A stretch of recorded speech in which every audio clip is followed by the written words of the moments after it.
آج یہ نا ہماری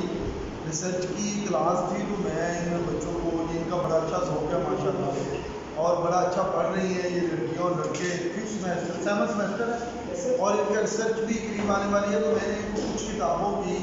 لائبریری سے زیارت کروائی ہے تاکہ ایڈٹ کیسے کیا جاتا ہے کتابوں کو، ان کا مقدمہ کیسے لکھا جاتا ہے۔ تو یہ مقالات مظہر محمود شیرانی ہے، یہ مصنوعات حسن ہے، کلیات نظام ہے، اور یہ خاص طور پر استاد محترم نے کتاب کو فائل کی تبسم کشمیری صاحب نے اردو ادب کے نامور محققین ہیں۔ یہ جائزہ مخطوطات اردو ہے، ان کو بتایا گیا، سمجھایا گیا کہ مشفق خواجہ نے کیسے مخطوطے کا جائزہ لیا، ورق کا سائز کیسے ہوتا ہے، ترجمہ کیسے ہوتا ہے،